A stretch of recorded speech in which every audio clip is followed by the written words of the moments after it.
दी मेरा साईं, आदि अनादि मेरा साईं। दृष्ट न मुष्ट है अगमय गोचर, ये सब माया ऊनी माई, आदि अनादि मेरा साईं। जो बन माली सींचे मूल, सहजे पीवे डाल फल फूल। जो नरपति को गिरह बुलावे, सेना सकल सहज ही आवे, आदि अनादि मेरा साईं। जो कोई कर भान प्रकाशे, तो निस्तारा सहजे नासे। गरुड़ पंख जो घर में लावे, सर्प जाति रहने नहीं पावे, आदि अनादि मेरा साईं। दरिया सुमरे एक ही राम, दरिया सुमरे एक ही राम। एक राम सारे सबका, आदि अनादि मेरा साईं। आदि अंत मेरा हे राम, मेरा हे राम, मेरा हे राम। आदि अंत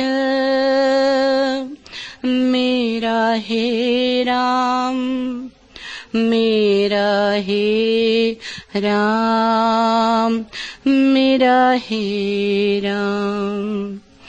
उन बीन और सकल बेकाम, कहाँ करूं तेरा वेद पुराना। जिन है सकल जगत भरमाना, कहाँ करूं तेरी अनुभव बानी। जिन ते मेरी सुधि भुलानी, आदि अंत मेरा हे राम, मेरा हे राम, मेरा हे राम। कहाँ करूं ये मान बड़ाई, राम बिना सब ही दुखदाई। कहा करूं तेरा सांखो जोग, राम बिना सब बंधन रोग। आदि अंत मेरा हे राम, मेरा हे राम, मेरा हे राम। कहाँ करूं इंद्रियन का सुख, राम बिना देवा सब दुख। दरिया कहे राम गुरमुखिया, हरि बिन दुखी राम संग सुखिया। आदि अंत मेरा हे राम, मेरा हे राम, मेरा हे राम।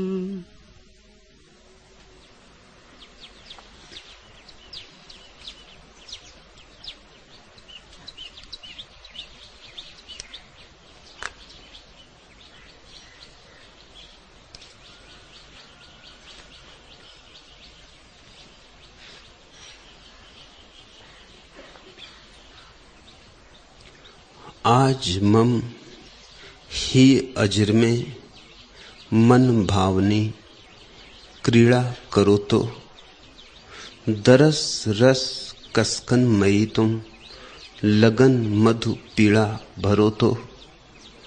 यह खड़ी है दरस आशा एक कोने में लजीली, परस उत्कंठा उठी है झूमती सी यह नसीली। आज मिलने में कहो क्यों कर रहे हो हट हठीली। मन हरण गज गमन गति से चरण मन मंदिर धरो तो। आज मम ही अजर में मन भावनी क्रीड़ा करो तो। बहुत ही लघु हूं परम अणु हूं, ससीमित संकुचित हूं, विवश हूं, गुणबद्ध हूं, गतिरुद्ध हूं, विस्मित विजित हूं। किंतु आशा निखिल संस्कृति के लिए मैं चिर व्यथित हूं। रुचिर पूर्ण रहस्य उद्घाटनमयी क्रीड़ा करो तो। आज मम ही अजर में मन भावनी क्रीड़ा करो तो। क्यों उलहना दे रहे हो कि यह है संकुचित आंगन। गगन समविस्तीर्ण कर देंगे इसे तव मृदु पदांकन। आज सीमा ने दिया है तुम असीमित को निमंत्रण। ढुल पड़ो प्रेमेश सीमित संकुचित व्रीड़ा हरो तो। आज मम ही अजर में मन भावनी क्रीड़ा करो तो। एक ही प्रार्थना है, एक ही निमंत्रण है, एक ही अभीप्सा है भक्त की कि ये मेरे छोटे से हृदय में, ये बूंद जैसे हृदय में तू अपने सागर को आ जाने दे। बूंद में सागर उतर सकता है,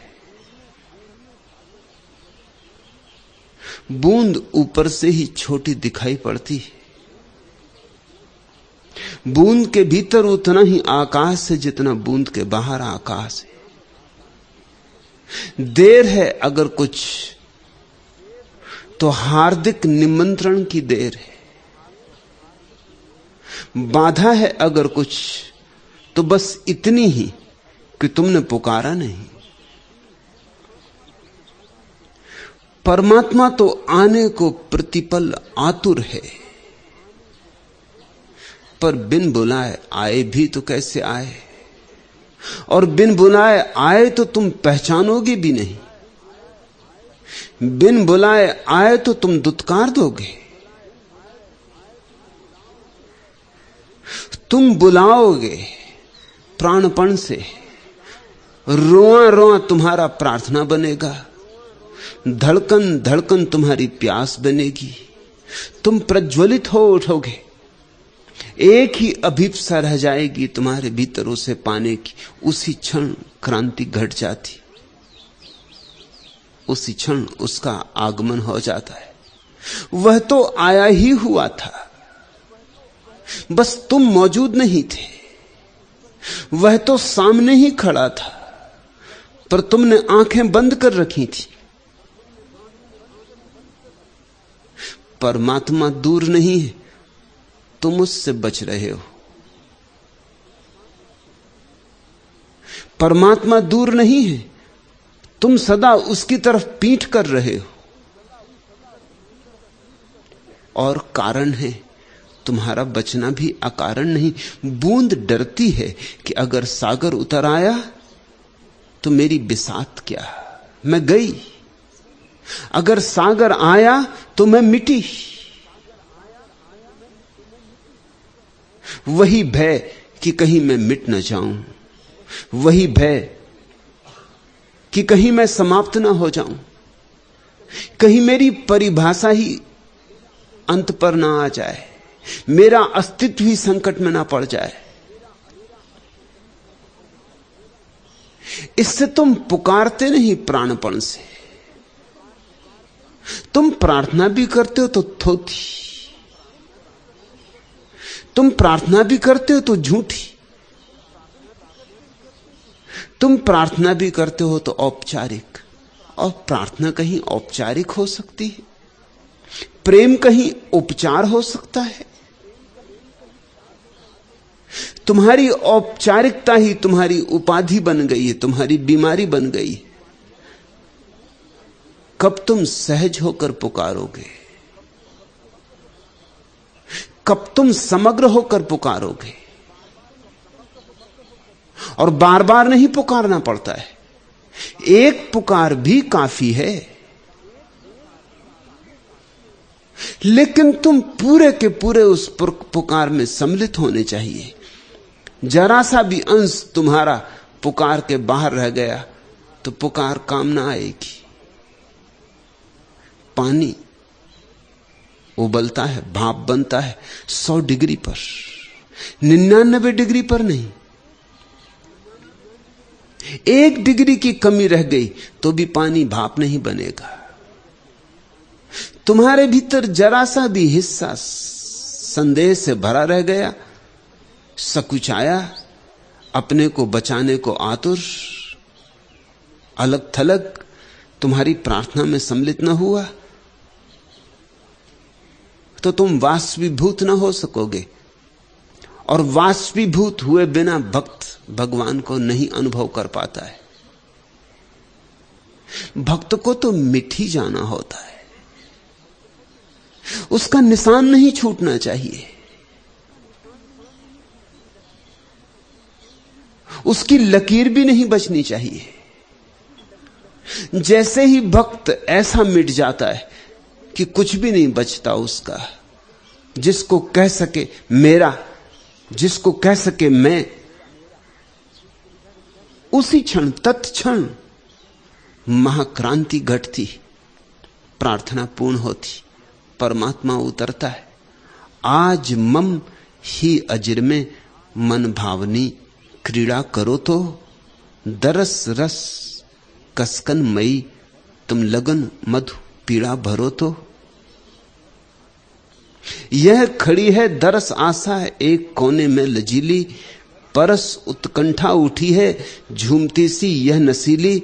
आज मिलने में कहो क्यों कर रहे हो हठ हटीली, मन हरण गज गमन गति से चरण मन मंदिर धरो तो। आज मम ही अजिर में मन भावनी क्रीड़ा करो तो। पुकारो उसे कि आए और खेले तुम्हारे हृदय के आंगन में। कह दो कि आंगन छोटा है, मगर तुम्हारे आते ही बड़ा हो जाएगा। तुम पैर तो रखो, आंगन आकाश बन जाएगा। सागर आए तो और बूंद समर्थ हो जाएगी सागर को भी अपने में समा लेने में। सच तो यह है, सागर बूंद को अपने में समाए कि बूंद सागर को अपने में समाए, ये एक ही बात को कहने के दो ढंग हैं। उस परम अवस्था में जिसकी तलाश है, जन्मों जन्मों से जिसकी तलाश है, न तो भक्त बचता है न भगवान बचता है। क्या बचता है? भगवत्ता बचती। एक तरफ से भगवान खो जाता, एक तरफ से भक्त खो जाता। जब भक्ति खो जाता तो भगवान कैसे बचेगा? भगवान तो भक्त की धारणा थी कि मैं भक्त हूं तो तुम भगवान हो। भगवान तो भक्त की ही विचारणा थी। भक्त ही गया, भगवान भी गया। फिर जो बच रहता है उसे हम क्या नाम दें? मैं उसे नाम देता हूं भगवत्ता।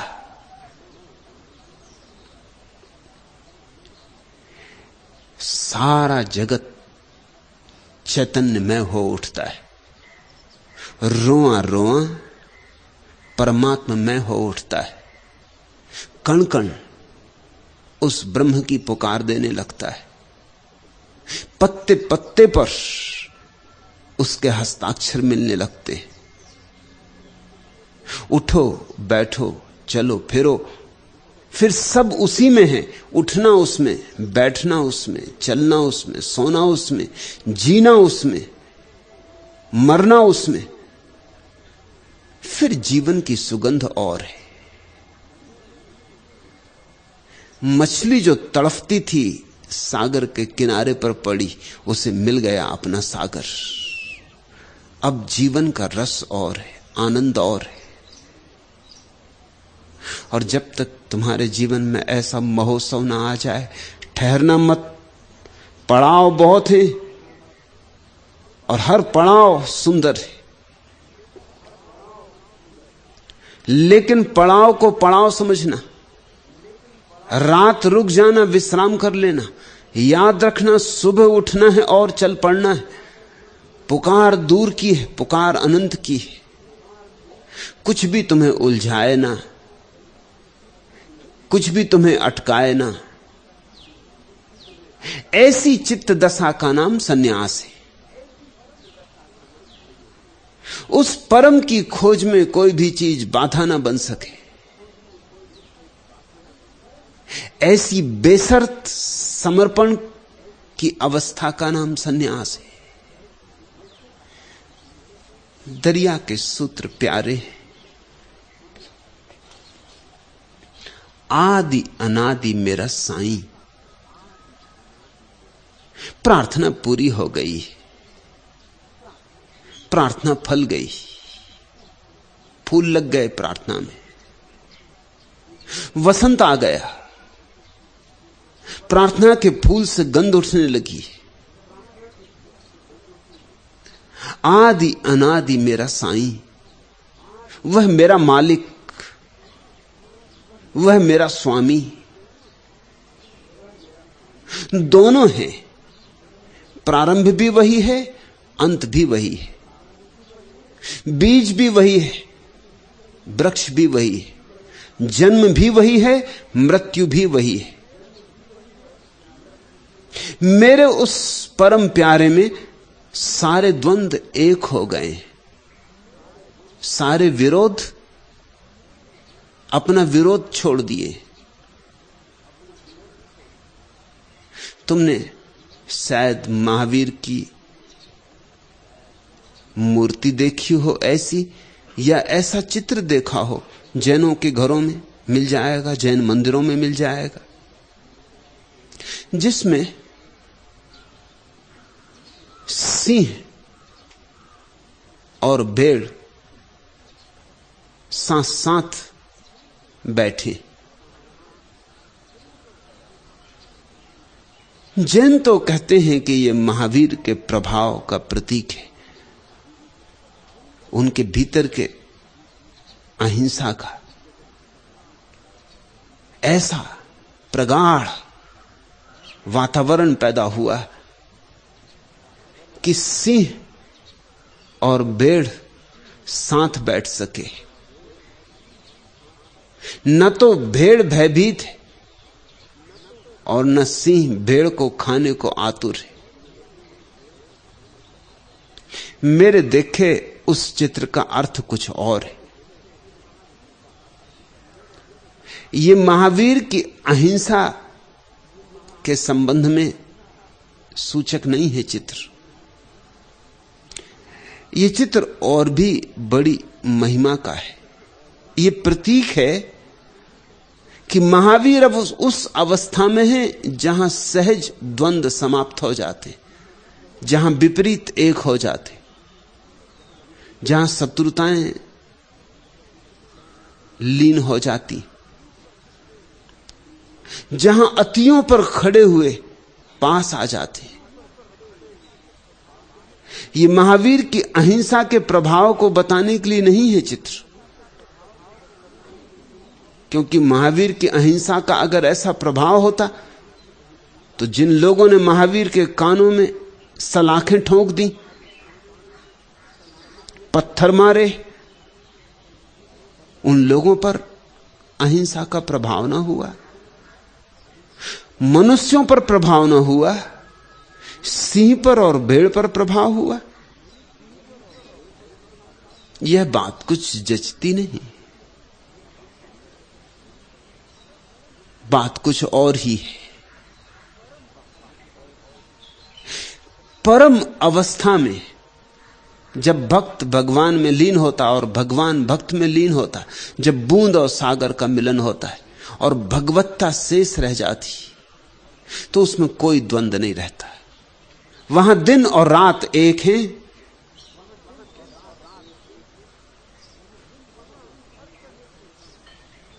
वहां हर तरह के द्वंद्व समाप्त हो जाते। वह द्वंद्वातीत अवस्था है। वहां दो नहीं बचते, वहां दुई नहीं बचती, वहां बस एक बचता है। उस एक का ही गीत गाया है दरिया ने, आदि अनादि मेरा साईं। दृष्ट न मुष्ट है, अगम अगोचर, यह सब माया उन्हीं माई। न तो वह दिखाई पड़ता है और ऐसा भी नहीं कह सकते कि वह गुप्त है।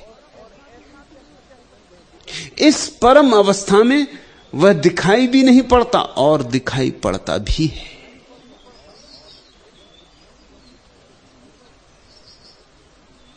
तर्क की जो कोठियां हैं अब काम नहीं आती। अब तर्कातीत वक्तव्य देने होंगे। यह वक्तव्य तर्कातीत है। उपनिषद कहते हैं वह दूर से भी दूर और पास से भी पास। पूछा जा सकता है अगर दूर से भी दूर है तो पास से भी पास कैसे होगा, और अगर पास से भी पास है तो फिर दूर से भी दूर कहने का क्या अर्थ।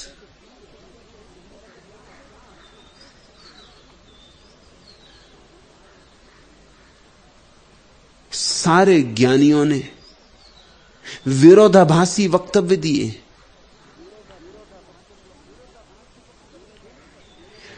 विरोधाभासी वक्तव्य देने पड़े, कोई उपाय नहीं। परमात्मा को प्रकट करना हो तो कहना होगा वह अंधेरा भी है प्रकाश भी है। हमें अड़चन होती, हमारे तर्क की तो कोठियां हैं। अंधेरा कैसे प्रकाश होगा, प्रकाश कैसे अंधेरा होगा। हमने तो खंड बांट रखे हैं, लेबल लगा रखे हैं, जन्म अलग है, मृत्यु अलग है। मगर सच में जरा गौर से देखो, जन्म मृत्यु से अलग है, जरा भी अलग है। बिना जन्म के मृत्यु हो सकेगी? जन्म के साथ ही तो मृत्यु आ गई। जन्म शायद उसी सिक्के का दूसरा पहलू है जिसका एक पहलू मृत्यु है। दरिया कहते हैं न तो उसे देख सकते हो, वह दृश्य नहीं, लेकिन मुष्ट भी नहीं है, गुप्त भी नहीं। ऐसा भी नहीं कि मुट्ठी में बंद है कि किसी को दिखाई ना पड़े। वह दिखाई भी पड़ता है और दिखाई नहीं भी पड़ता। इसका क्या अर्थ होगा? इस प्यारे विरोधाभासी वक्तव्य का क्या प्रयोजन है? वह उन्हें दिखाई पड़ता है जो आंख बंद कर लेते, और उन्हें नहीं दिखाई पड़ता जो आंख खोले बैठे रहते। आंख से देखने जो चलते हैं उनके लिए अगोचर, लेकिन हृदय से जो देखने चलते हैं उनके लिए गोचर। जो बुद्धि से सोचते हैं उनके लिए असंभव है उसका देखना, लेकिन जिनके जीवन में प्रेम की तरंगें उठने लगती हैं उनके लिए इतना सरल, इतना सुगम, जितना सुगम कुछ और नहीं, जितना सरल कुछ और नहीं। दृष्ट न मुष्ट है, अगम अगोचर, उसे नापा नहीं जा सकता, इसलिए अगम्य है। कोई परिभाषा नहीं बन सकती। बुद्धि उसे समझ पाए इसका कोई उपाय नहीं है। लेकिन सौभाग्य से तुम्हारे पास बुद्धि ही नहीं है, कुछ और भी है। बुद्धि से ज्यादा भी कुछ और तुम्हारे पास है। तुम्हारे पास एक हृदय भी है, अछूता, कुंवारा, जिसे तुमने छुआ नहीं, जिसका तुमने उपयोग नहीं किया, क्योंकि संसार में उसकी जरूरत नहीं। संसार में बुद्धि काफी है। इसलिए स्कूल से लेकर विश्वविद्यालय तक हम बुद्धि की शिक्षा देते हैं। 25 वर्ष तक हम लोगों को बुद्धि में निष्णात करते, उनके तर्क को धार देते और उनके हृदय को बिल्कुल मार देते। उनके हृदय को हम छोड़ ही देते, उसकी उपेक्षा हो जाती, जैसे हृदय है ही नहीं। ये ऐसे ही समझो जैसे कोई हवाई जहाज किन्हीं नासमझों के हाथ में पड़ जाए और वो उसका उपयोग ठेले की तरह करने लगे। कर सकते म्युनिसिपल कमेटी का सारा कूड़ा करकट भर के गांव के बाहर फेंक देने का काम वायुयान से लिया जा सकता है। कुछ थोड़े ज्यादा समझदार हो तो शायद बस बना लें, लेकिन चले वो जमीन पर ही। जो आकाश में उड़ सकता था उसे तुमने बस बना लिया है। ऐसी ही मनुष्य की दशा है। बुद्धि तो जमीन पे चलती है, हृदय आकाश में उड़ता है। हृदय के पास पंख है, बुद्धि के पास पैर है। बुद्धि पार्थिव है, इसलिए जो लोग बुद्धि से ही सोचते हैं उन्हें परमात्मा की कोई झलक भी न मिलेगी, स्वप्न में भी उसकी छाया ना पड़ेगी। जो बुद्धि से ही सोचते हैं वो तो एक ना एक दिन इस नतीजे पर पहुंच जाएंगे कि ईश्वर नहीं है। उन्हें पहुंचना ही होगा। अगर वो ईमानदार हैं तो उन्हें यह निष्कर्ष लेना ही होगा कि ईश्वर नहीं। बुद्धि से सोचने वाले लोग, सिर्फ बुद्धि से सोचने वाले लोग अगर कहते हो कि ईश्वर है तो समझ लेना कि बेईमान है। इस दुनिया में दो तरह के लोग हैं। यहां ईमानदार आस्तिक हैं, वह भी कोई अच्छी स्थिति नहीं।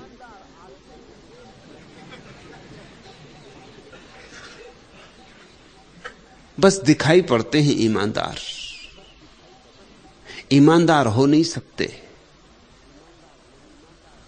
पाखंड है ईमानदारी का, ऊपर ऊपर है। सच तो कहना चाहिए कि इस जगत में बेईमान आस्तिक है।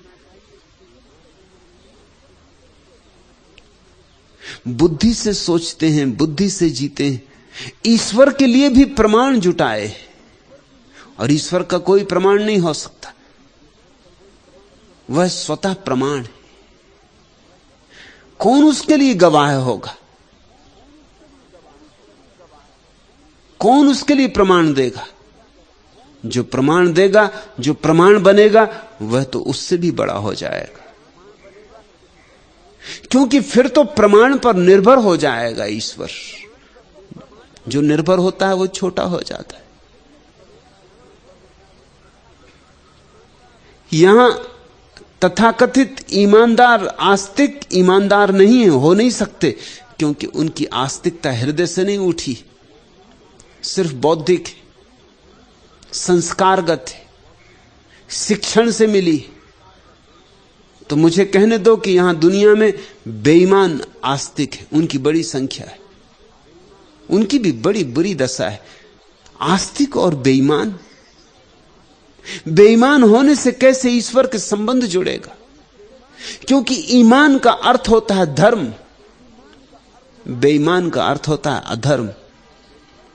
अधार्मिक आस्तिक और दूसरी तरफ ईमानदार नास्तिक है। बड़ी पहेली हो गई है मनुष्य के जीवन में।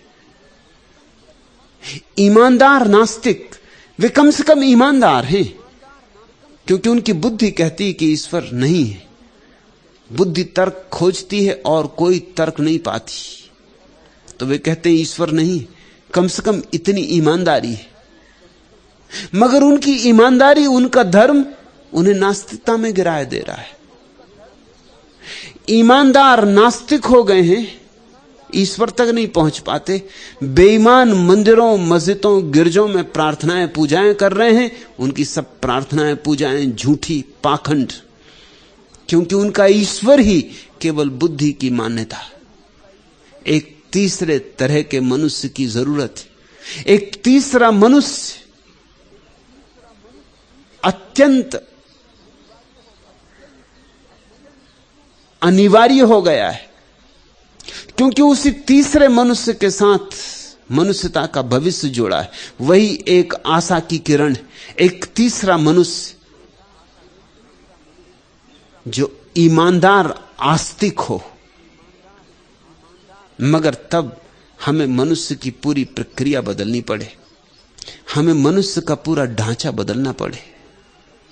हमें मनुष्य की बुद्धि को हृदय के ऊपर नहीं, हृदय को बुद्धि के ऊपर रखना पड़े। इसी क्रांति का नाम रूपांतरण है। जिस दिन तुम भावना को विचार से ज्यादा मूल्य देने लगते हो, उस दिन तुम्हारे जीवन में धर्म की पहली पहली झलक आई। जिस दिन तुम प्रेम को तर्क से ज्यादा मूल्यवान मानने लगते हो, उस दिन तुम्हारे पास परमात्मा का द्वार खुलने लगा। बुद्धि की आंख से अगोचर है, हृदय की आंख से गोचर है। बुद्धि खोजने चले कोई था ना पाएगी, और हृदय खोजने चले तो तत्क्षण अभी और यहीं अथाह की भी थाह मिल जाती, असंभव भी संभव हो जाता है। जग गया, हां जग गया वह सुप्त अश्रुत राग, भर गया, हां भर गया ही में अमल अनुराग। खुल गई, हां खुल गई खिड़की नयन की आज, धुल गई, हां धुल गई संचित हृदय की लाज। नेह रंग भर भर खिलाड़ी नैन खेलें फाग। जग गया, हां जग गया वह सुप्त अश्रुत राग। दे रही धड़कन हृदय की द्रुत ध्रुपद की ताल। हिचकियों से उठ रही है स्वर तरंग विशाल। आह की गंभीरता में है मृदंग उमंग। निठुर हाहाकार में है चंग कारण रंग। रंग भंग अनंग रति का दे गया वह दाग। जग गया, हां जग गया वह सुप्त अश्रुत राग। प्यार पारावार में अभिसारिका सी लीन।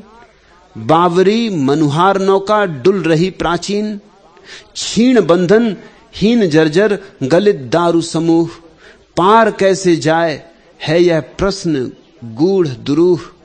स्वर तरंगें बढ़ रही हैं, बढ़ रहा अनुराग।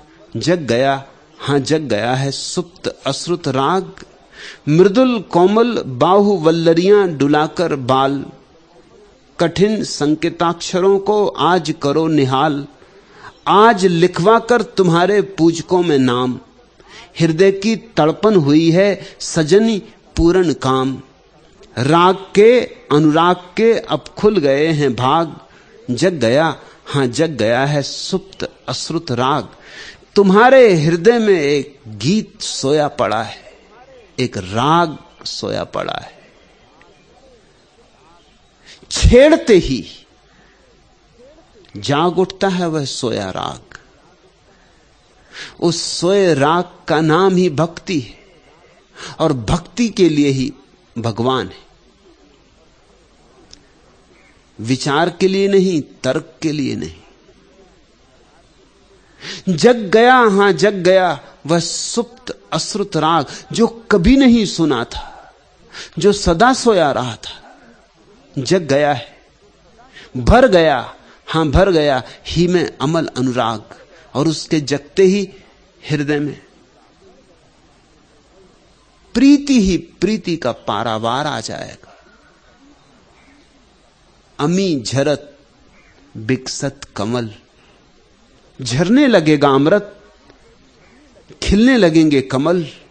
खुल गई, हां खुल गई खिड़की नयन की आज, धुल गई, हां धुल गई संचय हृदय की लाज। नेह रंग भर भर खिलाड़ी नैन खेलें फाग, जग गया, हां जग गया वह सुप्त अश्रुत राग। और जिस घड़ी तुम्हारा हृदय खुलता है, उमंग से भरता है, आंदोलित होता है, तरंगायत होता है, मदमस्त होता है, उस क्षण परमात्मा है। उस परमात्मा के लिए फिर कोई प्रमाण नहीं चाहिए।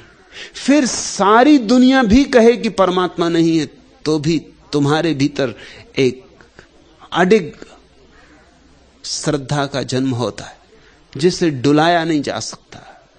शायद हिमालय हिल जाए, लेकिन तुम्हारे भीतर की श्रद्धा नहीं हिलेगी। पर श्रद्धा का जन्म हृदय में होता है, इसे फिर दोहरा के तुमसे कह दूं। विश्वास बुद्धि के होते हैं, श्रद्धा हृदय की। इसलिए विश्वास से संतुष्ट मत हो जाना, नहीं तो तुम कागज के फूलों से संतुष्ट हो गए। असली फूल तो हृदय की झाड़ी में लगते। दृष्ट न मुष्ट है अगम अगोचर, यह सब माया उन्हीं माई। और एक बार उसकी झलक तुम्हें मिलने लगे तो फिर सारे जगत में उसकी ही लीला है, उसका ही खेल है, उसकी ही माया है, उसका ही जादू है। वह चितेरा है और ये सारे चित्र उसने रंगे। वह संगीतज्ञ है और ये सारे राग उसने छेड़े। वह मूर्तिकार है और ये सारी प्रतिमाएं उसने गढ़ी। मगर एक बार उससे पहचान हो जाए, जब तक तुम्हारी उससे पहचान नहीं हुई तब तक तुम उसकी प्रतिमाओं में उसकी छाप ना पा सकोगे। कैसे पाओगे? दिखाई भी पड़ जाए तो प्रतिभिज्ञा ना होगी। जो बनमाली सींचे मूल, सहजे पीवे डाल फल फूल। बहुत महत्वपूर्ण वचन है, सीधा सरल।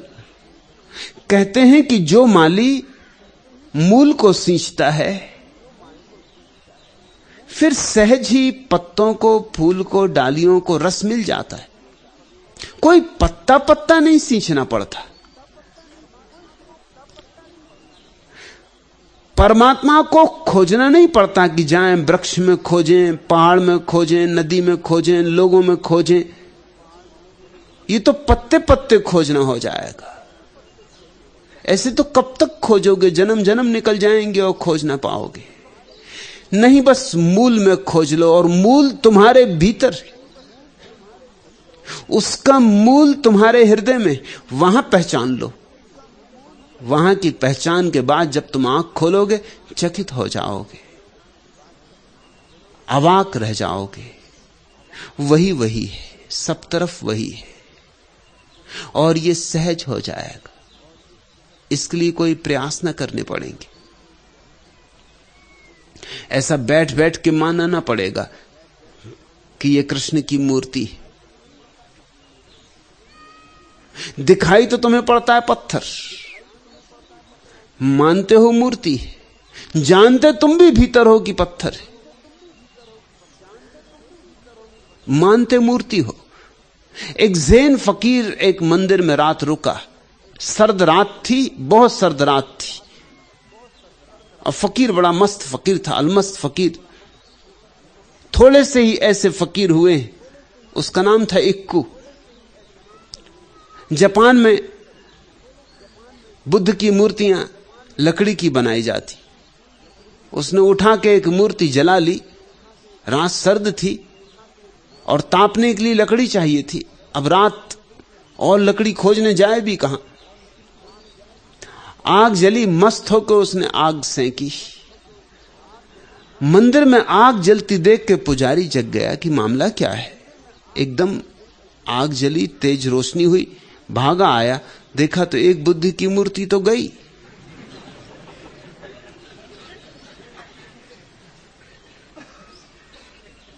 बहुत नाराज हुआ कि तुमने क्या किया। भगवान बुद्ध की मूर्ति जलाती, तुम्हें शर्म नहीं आती, तुम्हें संकोच नहीं लगता, तुम होश में हो कि तुम पागल हो, और तुम बौद्ध भिक्षु हो।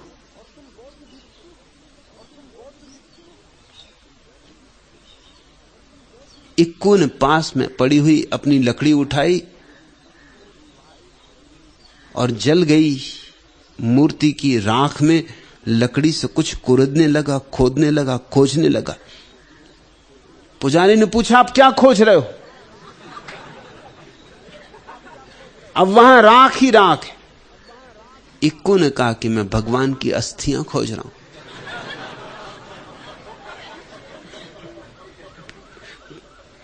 पुजारी ने अपना सिर ठोंक लिया।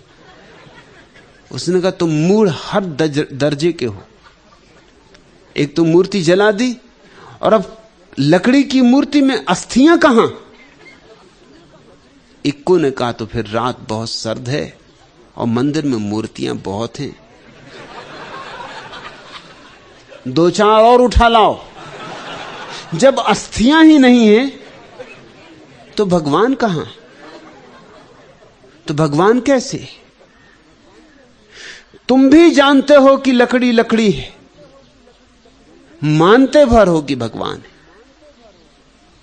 जानने और मानने में जब भेद होता है तो तुम्हारे जीवन में पाखंड होता है। जब जानना और मानना एक हो जाते हैं तो श्रद्धा का आविर्भाव होता है। जानना और मानना भिन्न हो तो समझना विश्वास। जानते तो तुम भली भांति हो कि रामचंद्र जी जो खड़े रामचंद्र जी नहीं,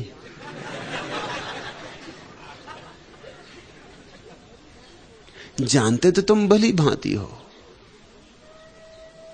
मगर मानते हो कि रामचंद्र जी।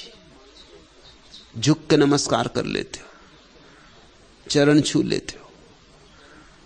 तुम्हारा जानना और मानना इतना भिन्न होगा तो तुम दो खंडों में नहीं टूट जाओगे, तुम्हारे भीतर द्वैत नहीं हो जाएगा। और तुम्हारे भीतर कैसे धर्म का जन्म होगा? तुम तो एकाकार भी नहीं हो, तुम तो एक भी नहीं हो और एक की तलाश को चले हो। एक हो जाओ तो उस एक को खोजा जा सकता है। जब तक तुम दो हो तब तक तुम द्वंद्व द्वैत के जगत में ही डूबे रहोगे, इसी कीचड़ में फंसे रहोगे, इस कीचड़ के बाहर नहीं जा सकते। ठीक कहते दरिया, जो बनमाली सींचे मूल, सहजे पीवे डाल फल फूल। सीधे साधे आदमी हैं, सीधी सादी भाषा में, लेकिन बात गहरी से गहरी कह दी।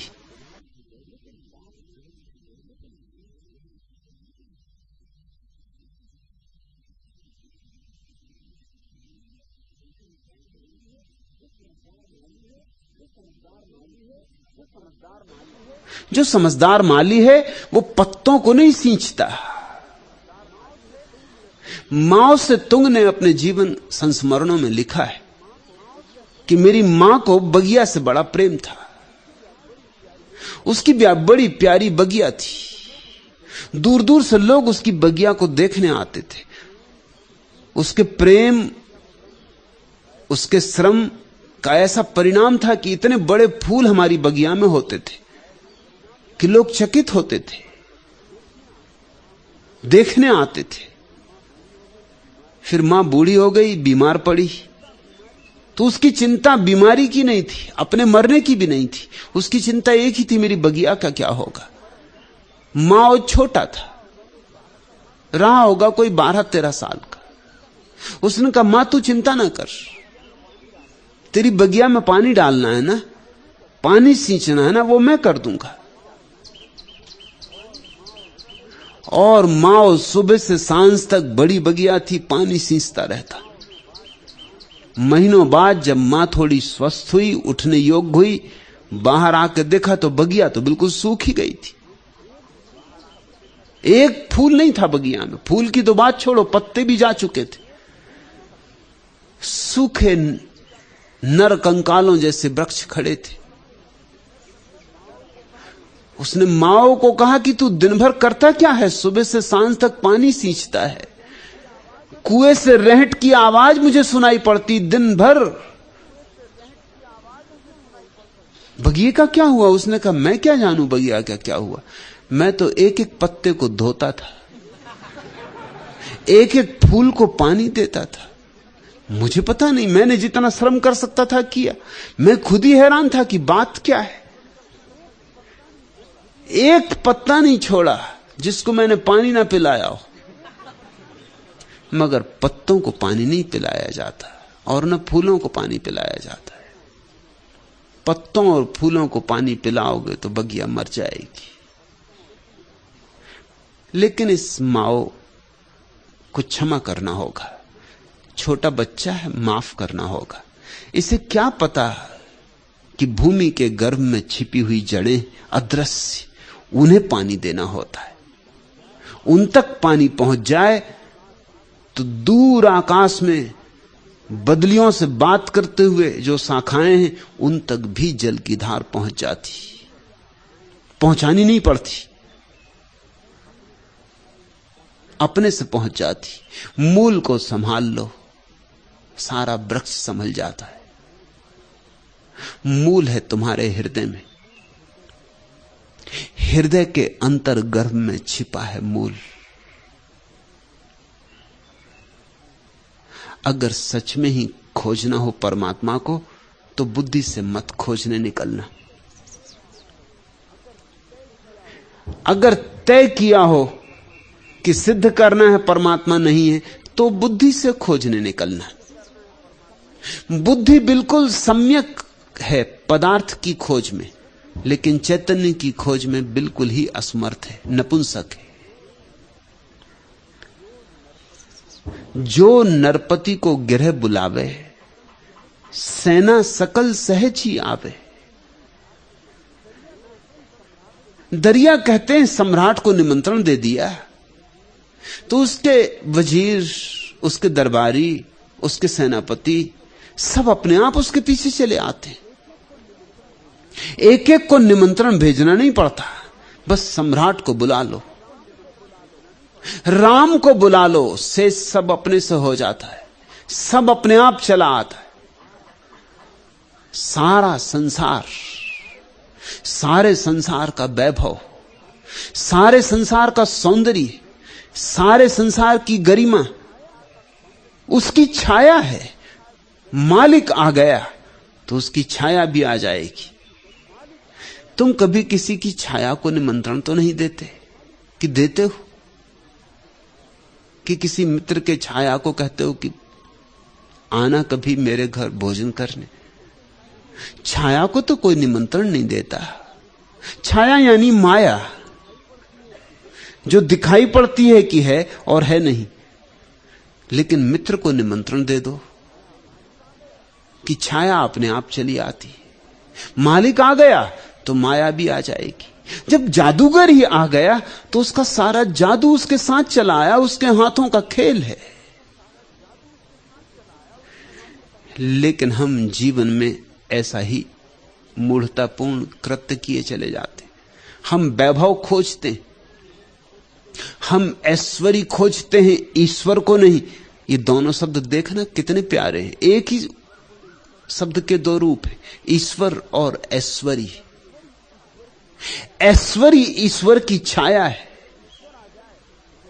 ईश्वर आ जाए तो ऐश्वर्य अपने से आ जाता है, मगर लोग ऐश्वर्य खोजते, एक तो मिलता नहीं, और कभी भूले चूके किसी तरह छाया को तुम पकड़ ही लो तो ज्यादा देर हाथ में नहीं टिकती। कैसे टिकेगी? मालिक सरक जाएगा, छाया चली जाएगी। एक गांव में एक अफीमची ने रात एक मिठाई के दुकानदार से मिठाई खरीदी।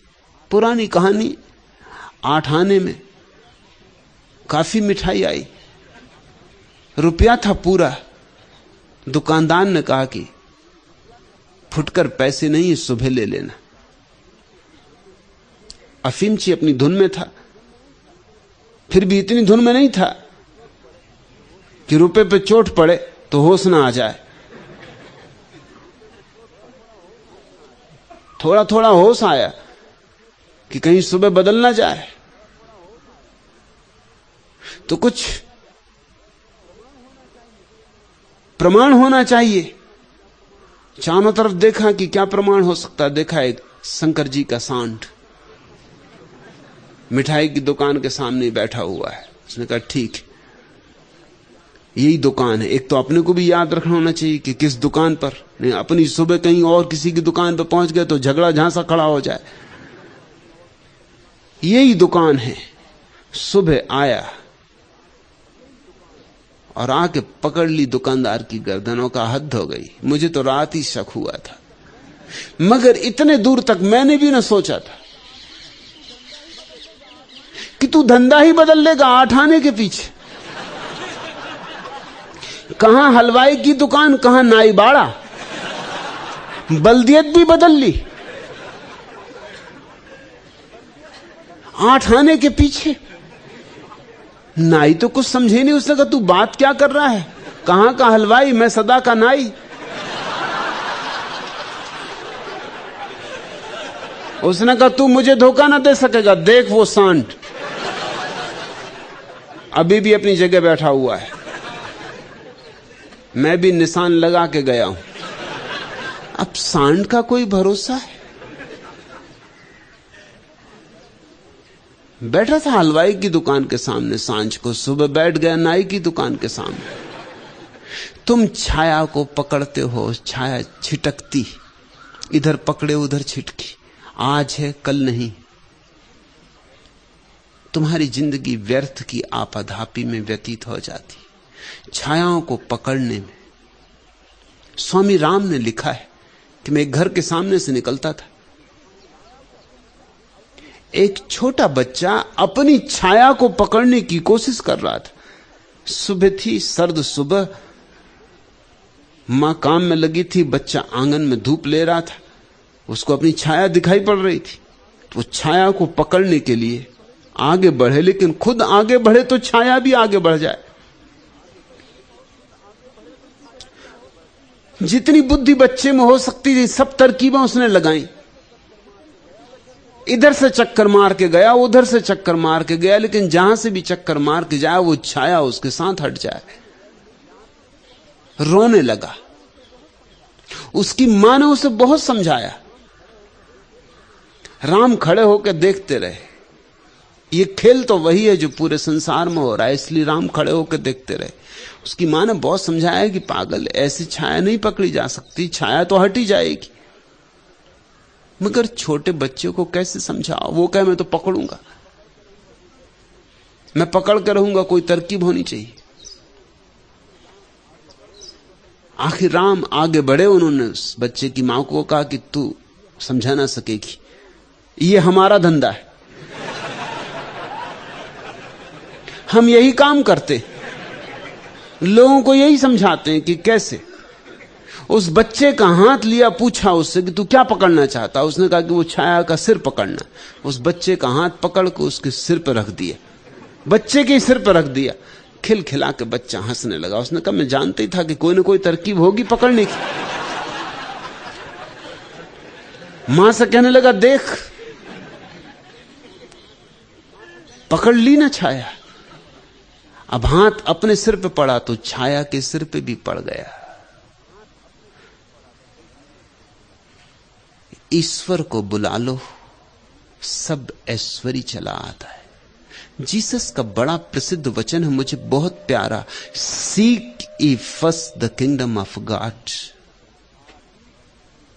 then all else shall be added unto you. पहले ईश्वर के राज्य को खोज लो, फिर से सब अपने आप मिल जाएगा। मगर हम उल्टे लगे, हम कहते हैं से सब पहले। मेरे पास लोग आके कहते हैं, वो कहते हैं अभी नहीं, अभी तो संसार, घर गृहस्थी, अभी तो सब पहले हम कर लें, सन्यास तो अंत में लेंगे। पहले से सब, फिर परमात्मा। पहले छाया पकड़ेंगे, फिर छाया के मालिक को पकड़ेंगे।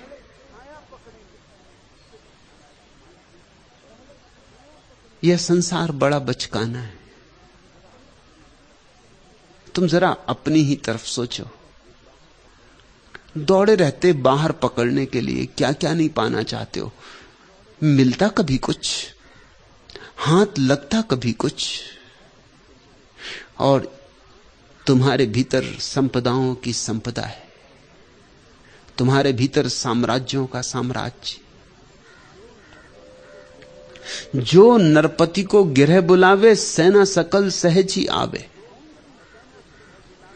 कौन सी सेना है इस सम्राट की? एक और अर्थ में भी यह सूत्र महत्वपूर्ण है। कुछ लोग क्रोध को बस में करने में लगे, कुछ लोग लोभ को बस में करने में लगे, कुछ लोग काम को वश में करने में लगे, और हजार बीमारियां हैं। लेकिन जानने वाले कहते हैं बस राम एक औषधि है, रामबाण औषधि है। बीमारियां कितनी ही हों, तुम राम की औषधि पी लो कि सब व्याधियों से, सब उपाधियों से छुटकारा हो जाएगा। तुम राम नाम की समाधि लगा लो, तुम क्रोध को सीधे सीधे ना जीत सकोगे,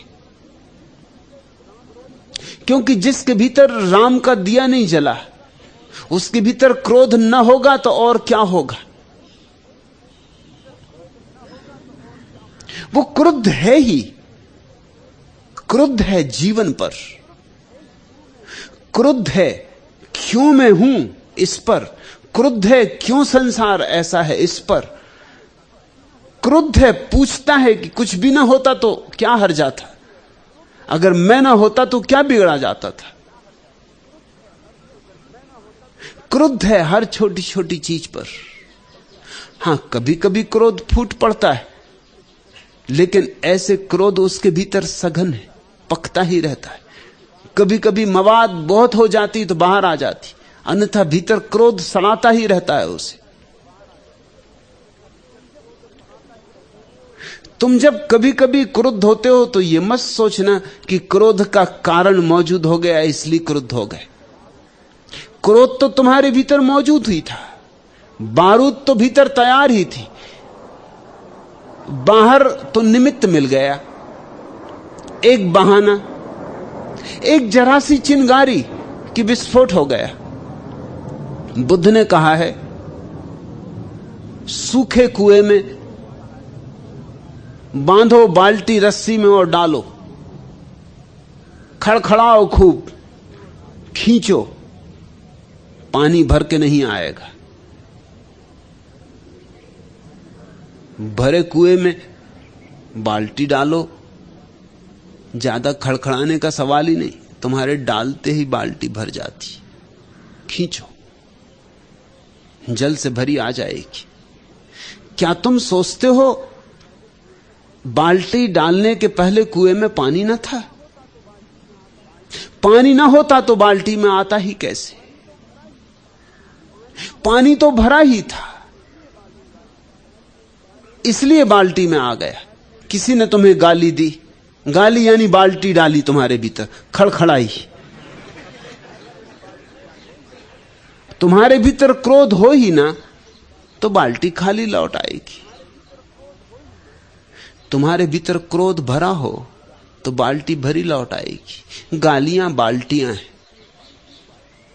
परिस्थितियां बाल्टियां हैं, मनस्थिति तुम्हारे भीतर जैसी है वही भर के आ जाएगा। वही बाल्टी किसी गंदे नाले में डालोगे तो गंदा जल आएगा, और किसी स्वच्छ सरोवर में डालोगे तो स्वच्छ जल आएगा। बुद्ध में वही बाल्टी डालोगे तो बुद्धत्व को लेकर आएगी।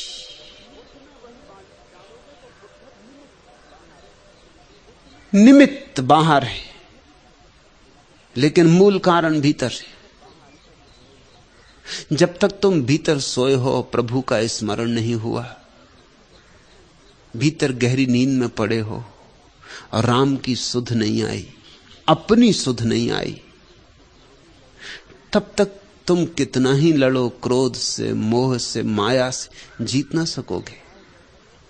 एक तरफ से दबाओगे, दूसरी तरफ से उभर के रोग खड़ा हो जाएगा। रोग दबाने से नहीं मिटते,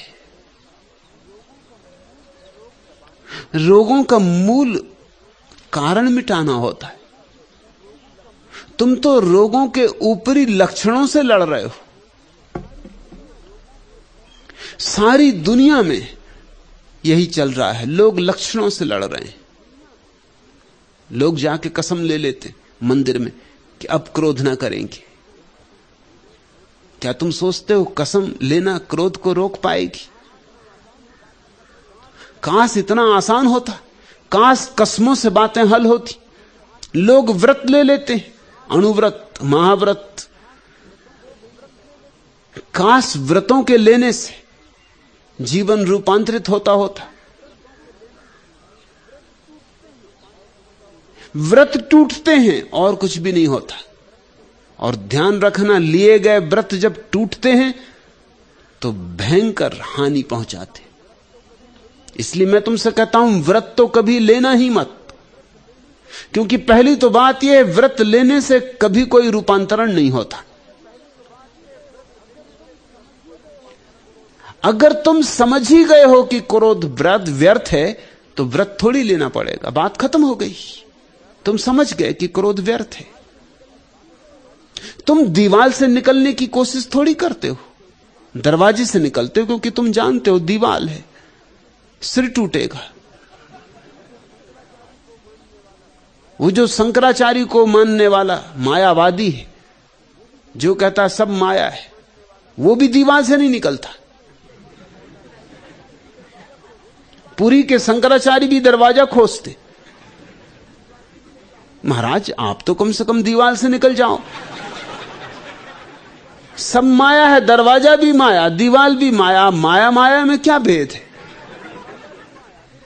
जब दीवार है ही नहीं, सिर्फ आभासती है, तो निकल ही जाओ ना। मगर वहां सिद्धांत काम नहीं आते, उनको भी पता है।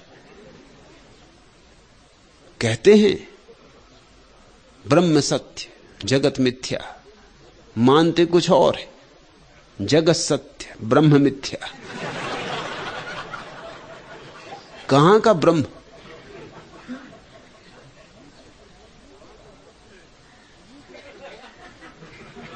ये जो तुम्हारी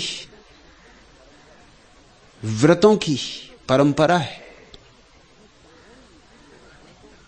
ये संभव ही इसलिए हो पाती है कि नासमझी है। क्रोध है, और क्रोध जलाता है, दग्ध करता है, पीड़ा देता है, घाव बनाता है।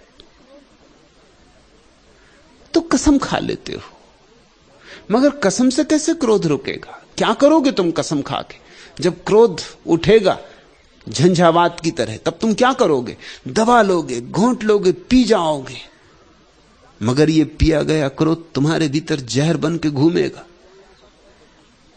तुम्हारे रोए रोए में समा जाएगा। निकल जाता तो अच्छा ही था, वमन हो जाता, जहर बाहर निकल जाता व्यवस्था से। अब ये तुम्हारी व्यवस्था का अंग हो जाएगा। तुम्हारे मुनि ऐसे ही अकारण ही तो दुर्वासा नहीं हो जाते, क्रोध को खूब दबाते हैं तब दुर्वासा हो जाते। फिर छोटी मोटी बात कि भभके, जरा सी बात जिस बात से कोई भी ना भभकता, साधारण जन भी ना भभकता, उस बात से भी दुर्वासा भभक जाते। और ऐसे भभकते कि एक आध जन नहीं बिगाड़ते, आगे के 2-4 जन बिगाड़ देने का अभिशाप दे देते। तुम्हारे ऋषि मुनि अभिशाप देते रहे। ऋषि और मुनि और अभिशाप। ऋषि और मुनि का जीवन तो आशीर्वाद होना चाहिए, बस आशीर्वाद, अभिशाप। लेकिन अभिशाप का कारण है वो दबाए गए क्रोध, ईर्षाएं, वैमनस्य,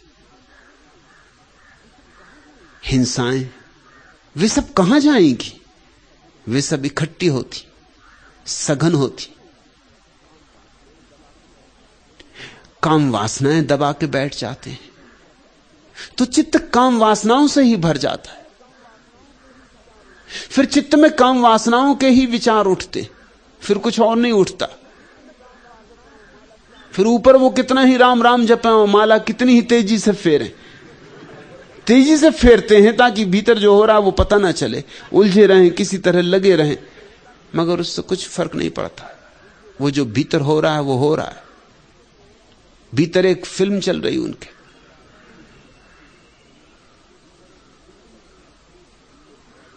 जितनी अश्लील फिल्में तुम्हारे ऋषि मुनि देखते, उतनी अश्लील फिल्में कोई नहीं देखता, कोई देख ही नहीं सकता। अश्लील फिल्में देखने के लिए कुछ अर्जन करना होता है, काम वासना का खूब दमन करना होता है।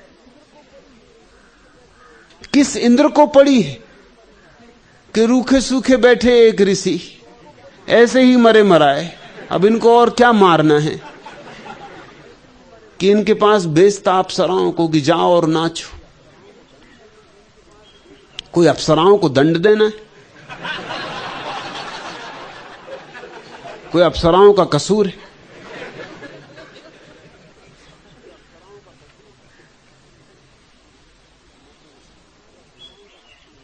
न कोई अप्सराएं कहीं से आती न कहीं जाती।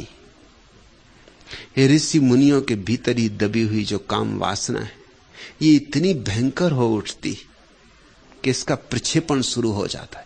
मनोविज्ञान कहता है कि किसी भी वासना को दबा लो तो उसका हेलुसिनेशन, उसका प्रक्षेपण शुरू हो जाता है। तुम उसी को देखने लगोगे बाहर। पहले रात सपनों में देखोगे, फिर खुली आंख देखने लगोगे, दिवा सपनों में देखने लगोगे, और फिर तो तुम्हारे सामने इतनी स्पष्ट होने लगेंगी तस्वीरें। जितना दमन बढ़ता जाएगा उतनी तस्वीरें स्पष्ट होती जाएंगी। जब दमन पूर्ण होगा तो तस्वीरें 3 डायमेंशनल हो जाएंगी, बिल्कुल यथार्थ मालूम होंगी।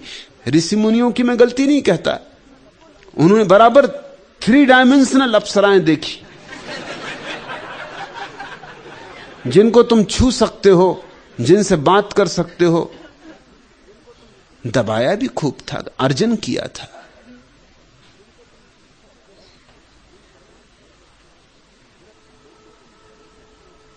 व्रत लेके तुम करोगे क्या?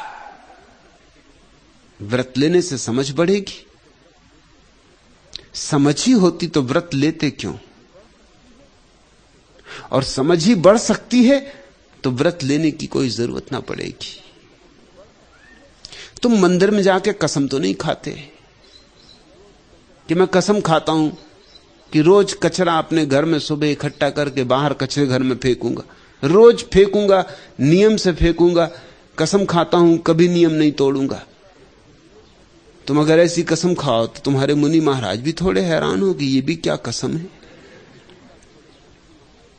नरेंद्र के पिता थोड़े झक्की हैं,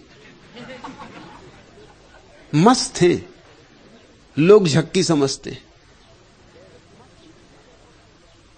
वो गए तीर्थ यात्रा को, वो चल पड़ते हैं जब उनकी मौज होती, बिना किसी को खबर किए। बताते हैं पूरब जा रहे हैं, चले जाते पश्चिम, ताकि घर वाले उनका पीछा ना कर सकें, पता ना लगा सकें कहां है। निश्चिंत भाव से पहुंच गए जैन तीर्थ शिखर जी।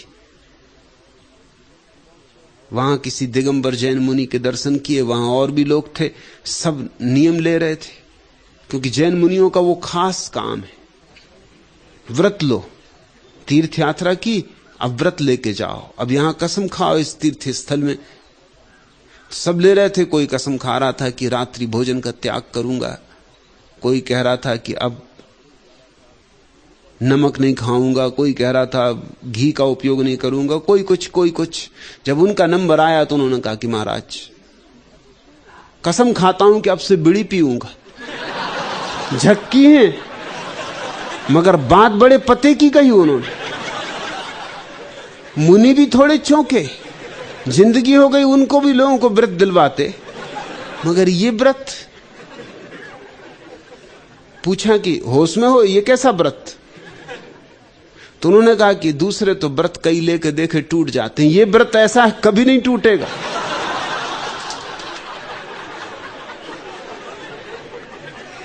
और व्रत के न टूटने से आत्मा में बल आता है। ये बात गहरी है। जब भी व्रत टूटता है तो आत्मा निर्बल होती। ये बात बड़ी मनोवैज्ञानिक है। कभी कभी झक्की बड़ी गहरी बातें कह जाते, बड़ी दूर की बातें कह जाते, क्योंकि उन्हें फिक्र तो होती नहीं कि क्या कह रहे हैं। जैसा उन्हें सूझता है वैसा कह देते। लोकलाज की फिक्र नहीं। लोकलाज की फिक्र हो तो कोई ऐसी कसम खाए कि कल से बीड़ी पिएंगे, और तब से वो बीड़ी पीते, नियम पूर्वक पीते। धार्मिक नियम हो गया, अब तो उनसे कोई छुड़वा भी नहीं सकता। व्रत उन्होंने ऐसा लिया जो पूरा हो सके।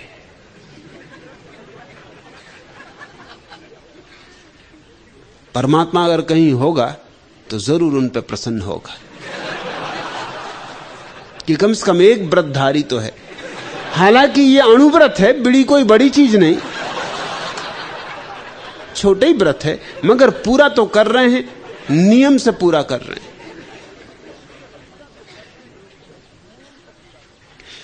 लोग व्रत ले लेते हैं और टूट टूट जाते हैं। परिणाम क्या होता है? एक आत्महीनता पैदा होती।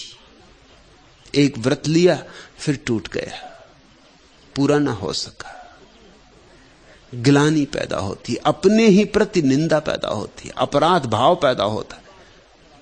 और इस जगत में सबसे बुरी बात है अपराध भाव पैदा हो जाना। जिसके मन में अपना ही सम्मान ना रहा, उसके जीवन में परमात्मा की तलाश करनी बड़ी असंभव हो जाएगी। जिसका आत्मगौरव खंडित हो गया, जिसे यह समझ में आ गया कि मैं दो कौड़ी का भी नहीं हूं, जो भी करता हूं वही टूट जाता है, जो भी करना चाहता हूं वही नहीं कर पाता हूं, उसके जीवन में तो पैर लड़खड़ा जाएंगे। वो तो ये आशा ही छोड़ देगा कि मैं कभी परमात्मा को पाने का अधिकारी हो सकता हूं। तुम लाख उससे कहो कि आत्मा में परमात्मा छिपा है, तुम ठोक ठोक के समझाओ उसे कि तुम्हारा स्वभाव ही मोक्ष है, निर्वाण है, पर नहीं उसे कुछ समझ में आएगा। वो तो अपने को तुमसे कहीं ज्यादा भली भांति जानता है। वो जानता है छोटे छोटे काम तो सत्य नहीं। 30 साल हो गए, धूम्रपान छोड़ना चाहता हूं, वो नहीं छूटता, और मुझसे क्या होगा? मैं तो पापी हूं, नरक ही मेरा स्थान है। स्वर्ग की आशा करना ही व्यर्थ है। उसके जीवन में गहन निराशा पैदा हो जाती है। और इस सब के पीछे मौलिक कारण क्या है? मौलिक कारण यह कि तुम पत्तों पत्तों पर जाते हो, जड़ नहीं काटते। दरिया ठीक कहते हैं, जो नरपति को गृह बुलावे, ध्यान को पकड़ो। ध्यान है निमंत्रण परमात्मा के लिए।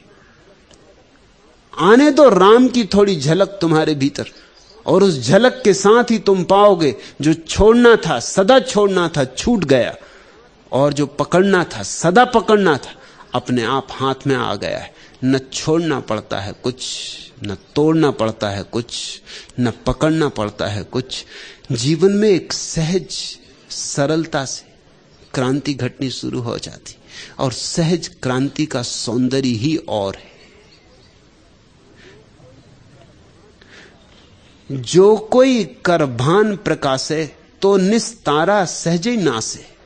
जिसके भीतर प्रकाश हो गया, उसके भीतर रात का आखिरी तारा अपने आप डूब जाता है, डुबाना नहीं पड़ता। सुबह सूरज निकल के घोषणा नहीं करता कि भाइयों एवं बहनों,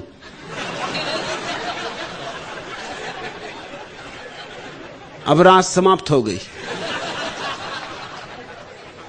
अब तारागण अपने घर घर जाएं। इधर सूरज निकला, उधर तारे गए, निकलता ही निकलता सूरज का निकलना और तारों का जाना एक साथ युगपत घटित होता है। सूरज निकल के अंधेरे से निवेदन नहीं करता अब आप अपने घर पधारी।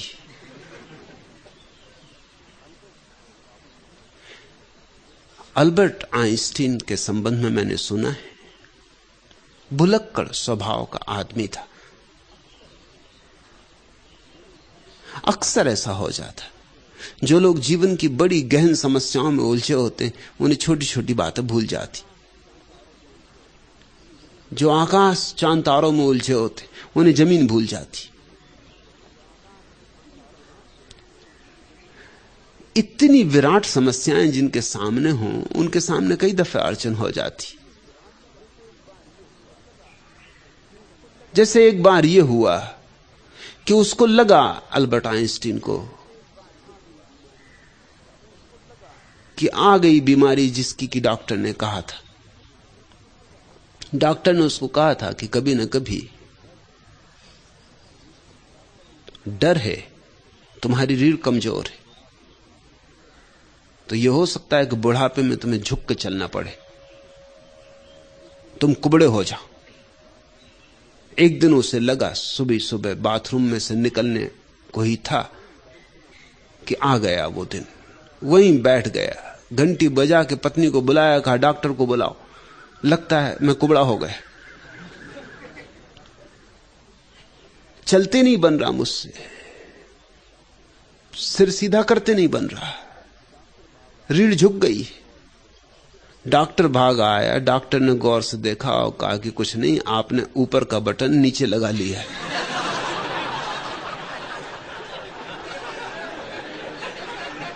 अब उठना चाहते तो उठोगे कैसे? आकाश की बातों में उलझा हुआ आदमी अक्सर इधर उधर के बटन हो जाएं, कोई आश्चर्य की बात नहीं।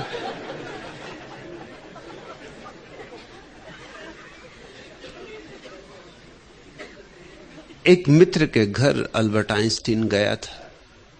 मित्र ने निमंत्रण दिया था। फिर गपशप चली, खाना चला, गपशप चली। मित्र घबराने लगा, रात देर होने लगी, 11 बज गए, 12 बज गए। आइंस्टीन सिर खुजलाए, जमाई ले, घड़ी देखे, मगर जो बात कहनी चाहिए कि अब मैं चलूं, वो कहे ही नहीं।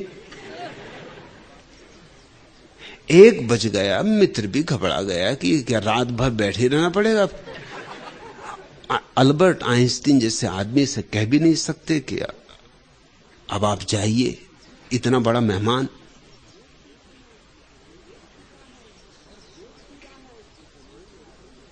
और देख भी रहा है कि जमाई आ रही अल्बर्ट आइंस्टीन को, आंखें झुकी जा रही, घड़ी भी देखता है, मगर बात जो कहनी चाहिए वो नहीं कहता। आखिर मित्र ने कहा कि कुछ परोक्ष रूप से कहना चाहिए। तो उसने कहा कि मालूम होता आपको नींद आ रही, जमाई ले रहे हैं, घड़ी देख रहे हैं, काफी नींद मालूम होती आपको आ रही। अल्बर्ट आइंस्टीन ने कहा आ तो रही, मगर जब आप जाएं तो मैं सोऊं। मित्र ने कहा आप कह क्या रहे हैं, ये मेरा घर है। तो अल्बर्ट आइंस्टीन ने कहा भले मानुस, पहले से क्यों नहीं कहा? 4 घंटे से सिर के भीतर एक ही बात भनक रही कि कब कम वक्त तो उठे और कहे कि अब हम चले। इतनी दफा घड़ी देख रहा हूं फिर भी तुम्हें समझ में नहीं आ रहा। मैं यही सोच रहा कि बात क्या है। जमाई भी लेता हूं, आंख भी बंद कर लेता हूं, सुनता भी नहीं तुम्हारी बात कि तुम क्या कह रहे हो। और ये भी देख रहा हूं कि तुम भी जमाई ले रहे, एक घड़ी तुम भी देखते, जाते क्यों नहीं, कहते क्यों नहीं कि अब जाना चाहिए।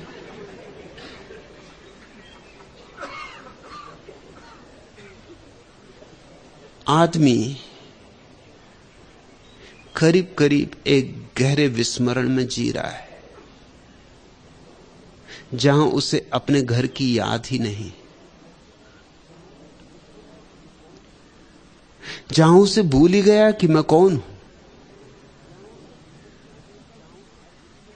जहां उसे भीतर जाने का मार्ग ही विस्मृत हो गया है।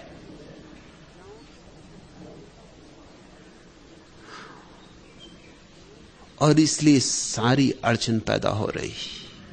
एक काम कर लो, भीतर उतरना सीख जाओ, और भीतर ज्योति जल ही रही है, जलानी नहीं, बिन बाती बिन तेल, वह दिया जल ही रहा है। जो कोई करभान प्रकाश है और जिसके भीतर प्रकाश हो गया तो निस्तारा सहज ही नासे। गरुड़ पंख जो घर में लावे, सर्प जाति रहने नहीं पावे। इसलिए अंधेरे से मत लड़ो, प्रकाश को लाओ, और तुम अंधेरे से लड़ रहे हो। अंधेरे से लोग लड़े जा रहे हैं। कोई कहता काम वासना मिटा के रहेंगे, कोई कहता क्रोध मिटा के रहेंगे, कोई कहता लोभ मिटा के रहेंगे। तुम मिट जाओगे, लोभ नहीं मिटेगा, काम वासना नहीं मिटेगी। तुम अंधेरे से लड़ रहे, ये सब नकार है। दिया जलाओ। इसलिए मैं कहता हूं ध्यान, ध्यान और ध्यान। सिर्फ दिया जलाओ और से सब चीजें अपने आप विदा हो जाएंगी। दरिया सुमरे एक ही राम, एक राम सारे सब काम। जिसको मैं ध्यान कह रहा हूं उसको दरिया कहते हैं, राम का सुमरन। एक ही बात है, एक राम सारे सब काम। फिर इतने इतने उपद्रव जो तुम अलग अलग उलझे हुए हो और पागल हुए जा रहे हो, ये सब संभल जाते हैं। आदि अंत मेरा है राम। दरिया कहते हैं जब से जाना, जब से जागा, तब से एक बात साफ हो गई कि वही मेरा प्रारंभ है, वही मेरा अंत है, वही मेरा मध्य है। उन बिन और सकल बेकाम, उनके बिना और सब व्यर्थ है। मेरे इस सूने जीवन में तुम आशा बनकर आते हो। आ जाती जब नैराश्य निशा, छा जाता है तम आसपास। जीवन का पथ छिप छिप जाता, हो जाता है मेरा मन उदास। ऐसे में तुम राका शशि से आमंद मंद मुस्काते हो। जीवन के सूने नभ में घनघोर घटा छा जाती है। सज धज कर नूतन साज सजा, जब अमा निशा आ जाती है। ऐसे में तुम खद्दोत बने जगमग जगज्योति जगाते हो। जीवन के नीरव सपनों को दुख शिशिर शून्य कर जाता है।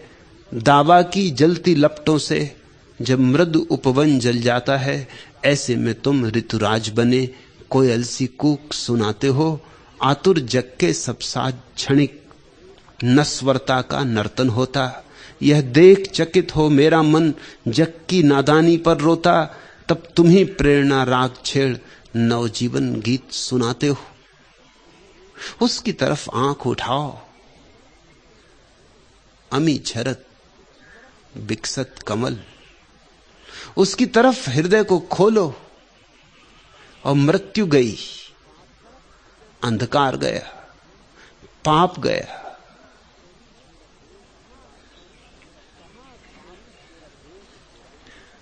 कहां करूं तेरा वेद पुराना। सुनो, क्रांति का उद्घोष है दरिया के इस वचन में। कहां करूं तेरा वेद पुराना। क्या करूं तेरे वेद का और तेरे पुराण का। मुझे तो तू ही चाहिए।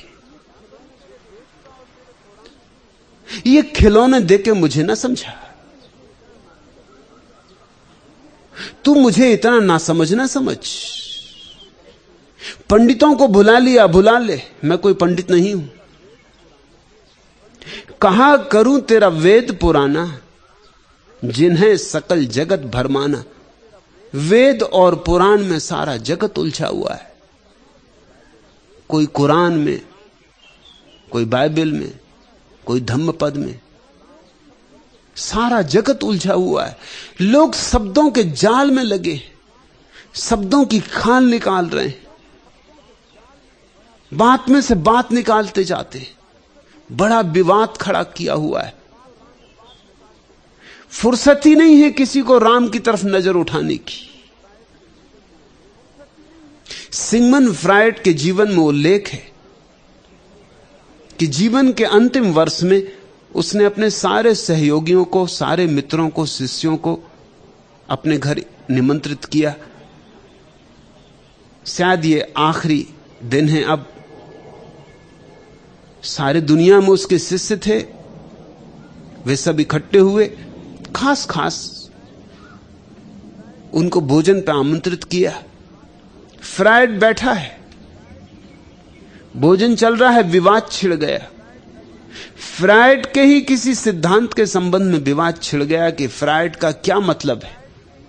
एक कहता कुछ, दूसरा कहता कुछ, तीसरा कहता और ही कुछ। तू मैं होने लगी। बात यहां तक बढ़ गई कि मारपीट हो जाए ऐसी संभावना आ गई। फ्रायड ने जोर से टेबल पीटी और कहा कि सज्जनों, मैं अभी जिंदा हूं ये तुम भूल ही गए। मैं मर जाऊं फिर तो ये गति होगी, मुझे पता है, मगर मेरे सामने ये गति कर रहे हो तुम। मैं मौजूद हूं, तुम मुझसे पूछते भी नहीं कि आपका क्या प्रयोजन है। कम से कम जब तक मैं मौजूद हूं तब तक तो मुझसे पूछ लो। आपस में ही लड़े जा रहे हो। परमात्मा सदा मौजूद है, उससे ही पूछो। क्या वेद पुराण कुरान में उलझे हो। जो मोहम्मद के कान में गुनगुना गया वो तुम्हारे कान में भी गुनगुनाने को राजी। जो वेद के ऋषियों के हृदय में तरंगें उठा गया, तुम पर उसकी अनुकंपा कुछ कम नहीं है। तुम भी उसके उतने ही हो। देखा नहीं, दरिया ने कहा कि जो मैं दुनिया तो भी हूं राम तुम्हारा। माना कि दुनिया हूं, इससे क्या होता है, हूं तो तुम्हारा। तुम मेरे उतने ही हो जितने किसी और के। मैं तुम्हारा उतना ही हूं जितना कोई और तुम्हारा। दीनहीन सही, अपढ़ अज्ञानी सही, लेकिन हूं तो तुम्हारा। बस इतना ही काफी है। तो भरोसा है कि तुम्हारी अनुकंपा मुझ पर उतनी ही है जितनी किसी और पर। कहां करूं तेरा वेद पुराना, जिन्हें सकल जगत भरमाना। कहां करूं तेरी अनुभव बानी, जिनमें मेरी बुद्धि भुलानी। और सभी कहते हैं कि अनुभव की वाणी है। वेद भी यही कहते, धम्मपद भी यही कहता, कुरान बाइबल भी यही कहते कि सब अनुभव की वाणी। और मेरी सुधि इन सब अनुभवियों की वाणी में भटक गई। मुझे मेरा पता ही नहीं मिल रहा है। इतने सिद्धांत, इतने सिद्धांतों के जाल, इनमें से बाहर निकलना मुश्किल हुआ जा रहा है। मछली की तरह फंस गया हूं सिद्धांतों के जाल में।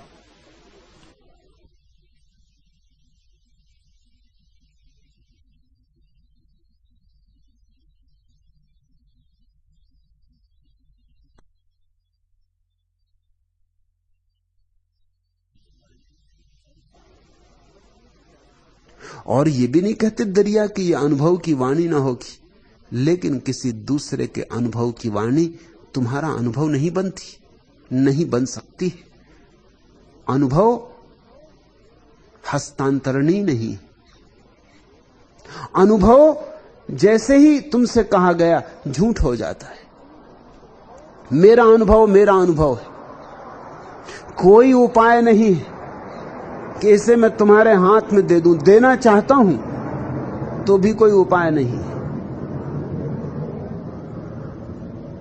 जैसे ही शब्दों में बांधूंगा आधा तो मर जाएगा, और फिर तुम तक पहुंचते पहुंचते जो आधा बचा है वो भी मर जाएगा, और तुम जो समझोगे वो कुछ और ही होगा। तुम वही समझोगे जो तुम समझ सकते हो।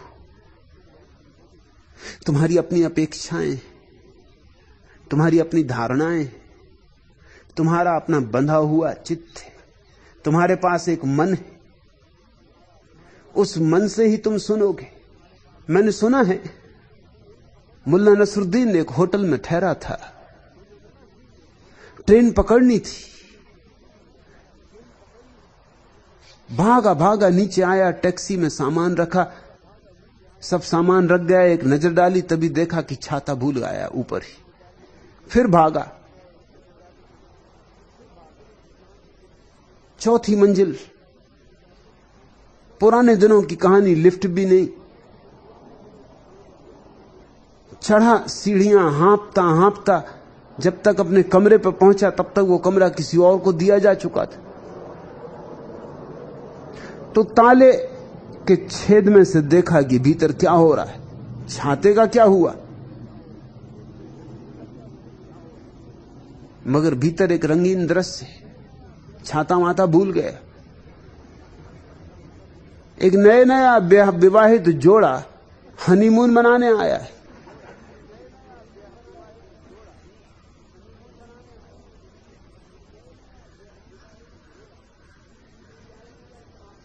पति पूछ रहा है पत्नी से, ये प्यारी प्यारी आंखें,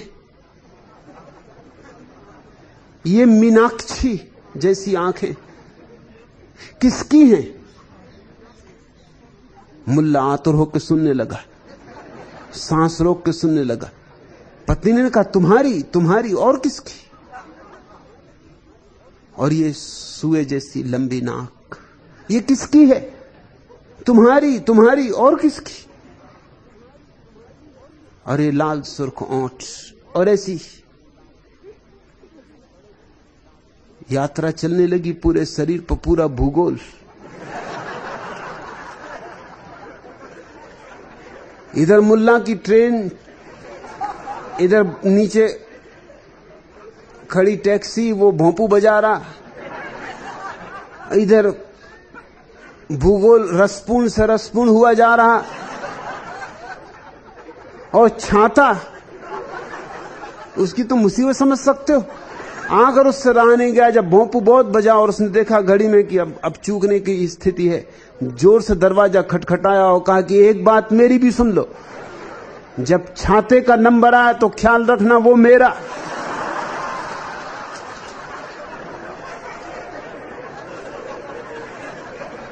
अपनी अपनी चित्त की धारणा है, वो छाता ही, छाता छाया हुआ है। तुम जब सुनते हो कुछ तो तुम खाली थोड़ी सुनते हो, शून्य थोड़ी सुनते हो, मौन थोड़ी सुनते हो।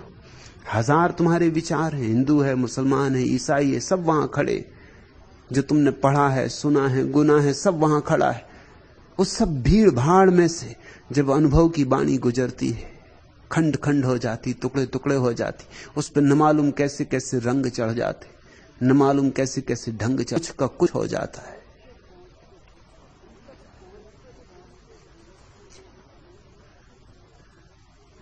एक मकड़ी के उलझते हुए जालों की तरह, जिंदगी हो गई अनबूझ सवालों की तरह। छल छलाती है भरी आंख किसी खंडहर की, कोई एहसास गुजरता है कुदालों की तरह। जब से देखे हैं फटे पांव पहाड़ों के कहीं, हर नदी दिखती रिश्ते हुए छालों की तरह। रोज सहता हूं कोई दर्द जला वतनी का, दौरे ताजीर में आजाद ख्यालों की तरह। मैं तेरे शहर में जब भी गया हूं पाया है, कोई आवाज उफनती है उबालों की तरह। दफन है ख्वाब कई जहन के तहखाने में, जुल्म के वक्त जमी दोज रिसालों की तरह। दिखता है मुझे हर शख्स पिटे मोहरे सा, दौर यह है किसी शतरंज की चालों की तरह। अंधेरी रात सच्चाई का गला घोंट रही, कोई फरेब उभरता है उजालों की तरह। तुम्हारे शास्त्र फरेब है, और ऐसा नहीं है कि जिन्होंने कहा है वे अनुभवी नहीं थे। जिन्होंने कहा है वे अनुभवी थे। बुद्ध ने धम्म पद में अपने को उंडेल दिया है, और पर्वत के प्रवचन में जीसस ने अपने प्राण डालने की चेष्टा की है, और भगवत गीता में कृष्ण ने गा दिया है गीत जितनी श्रेष्ठता से गाया जा सकता है, मगर तुम तक पहुंचते पहुंचते कुछ का कुछ हो जाता है। एक मकड़ी के उलझते हुए जालों की तरह, जिंदगी हो गई अनबूझ सवालों की तरह। अंधेरी रात सच्चाई का गला घोंट रही, कोई फरेब उभरता है उजालों की तरह। शब्द बड़े फरेब सिद्ध हुए, शब्दों से सावधान। शून्य को गहो, मौन को पकड़ो, क्योंकि मौन में ही, शून्य में ही परमात्मा तुमसे बोलेगा। तुम्हारा वेद जन्मेगा, तुम्हारी बाइबल पैदा होगी, और जब तुम्हारी होगी, अपनी होगी, निजता की होगी, तुम्हारे हृदय का उस पर रंग होगा, तुम्हारी धड़कन होगी उसमें, तुम उसमें सांस लेते हुए होगे। वैसा जीवंत सत्य ही मुक्त करता है। उधार सत्य मुक्त नहीं करते, बंधन बन जाते। और चिंता ना करना कि तुम अपढ़, तुम अज्ञानी, तुम्हारे वचन वेद जैसे शुद्ध कैसे हो पाएंगे। चिंता ना करना कि तुम्हारी वाणी में बुद्ध जैसी प्रखरता कैसे होगी। चिंता ना करना। तुतलाया भी तुमने तो भी अगर सत्य तुम्हारा है तो बुद्धों के इस स्फटिक मणियों जैसे दिए गए सत्य भी तुम्हारे तुतलाते सत्यों के सामने फीके पड़ जाएंगे। तुम्हारा अपना अनुभव ही, अंधे से कितने ही प्रकाश की बातें करो क्या होगा, और बड़े से बड़े महाकवि प्रकाश के गीत गाएं अंधे के सामने तो क्या होगा। और अंधे की आंख खुले और अंधा रोशनी को देख ले, सब हो जाएगा। मेरा स्वर सीमित रहने दो, कसो न इतने तार, टूटकर ही रह जाए जीवन वीणा। इसके जर्जर तारों का स्वर अस्फुट है, अस्फुट ही रहने दो, मेरा स्वर सीमित रहने दो। नहीं साध मेरी स्वर लहरी, धरती अंबर को छू पाए। केवल इसे तुम ही सुन पाओ, इसको अपने तक रहने दो, मेरा स्वर सीमित रहने दो। मेरी इस निरीहता की निज क्षमता से तुलना मत करना। मेरे अंतर की साधों को निज पर अवलंबित रहने दो, मेरा स्वर सीमित रहने दो। मैंने अपनी श्रद्धा से प्रिय तुमको पूज्य देव बनाया, तुम केवल इतना ही कर दो, मुझको भी कुछ तो रहने दो, मेरा स्वर सीमित रहने दो। चिंता ना करना, तुम्हारा स्वर सीमित होगा, मगर तुम्हारा हो। तुतलाया हो मगर तुम्हारा हो, अनगढ़ हो मगर तुम्हारा हो, तो मुक्तिदायी है। नहीं तुम गा सकोगे गीत उपनिषदों जैसे, दरिया नहीं गा सके। नहीं गा सकोगे तुम गीत बुद्धों जैसे, चिंता नहीं है। यह प्रश्न कला का नहीं है, न भाषा का है, न व्याकरण का है, न शैली का है, न छंद का है। यह प्रश्न तो आत्म अनुभव का है। और दूसरों की वाणी में अगर उलझ गए और दूसरों की वाणी को ही अगर अपनी वाणी मान लिया तो फिर तुम्हारा सत्य तुम्हें कभी भी ना मिलेगा। फिर तुम उलझे रहोगे मकड़ी के जालों में। सब सिद्धांत, सब शास्त्र मकड़ी के जाले हैं, सावधान। कहां करूं ये मान बड़ाई, राम बिना सभी दुखदाई। दरिया कहते हैं बहुत सम्मान मिलता है, मान मिलता है, लेकिन इस सब का कोई मूल्य नहीं है। राम के बिना कुछ भी मिल जाए दुख ही लाता है, सुख नहीं लाता। कहां करूं तेरा सांख्य और जोग।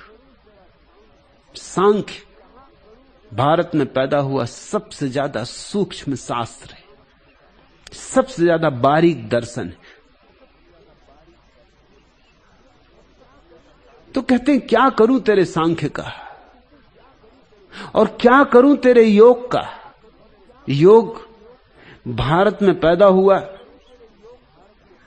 अभ्यास का सबसे ज्यादा वैज्ञानिक क्रम है। सांख्य विचार का और योग अभ्यास का, सांख्य मनन का और योग साधन का। ये चरम उत्कर्ष है। मगर दरिया कहते मेरे किस काम के। जब तक सांख्य बने तब तक मैं राजी नहीं। कहां करूं तेरा सांख्य और जोग, राम बिन सब बंधन रोग। तेरे बिना तो मैंने सारी वंदनाओं को रोग जाना है, सारी प्रार्थनाओं को दो कौड़ी का माना है। तू है तो सब है, तू नहीं तो कुछ भी नहीं। इंद्र धनुषी सांझ के सूने क्षणों में, प्रार्थना में झुक गया है शीस मेरा। शांत हलचल हो गई सूने गगन की, शांत हलचल हो गई है व्यथित मन की। राग रंजित सी दिशाएं शांत नीरव, विकल पाखी ले चुके तरु पर बसेरा।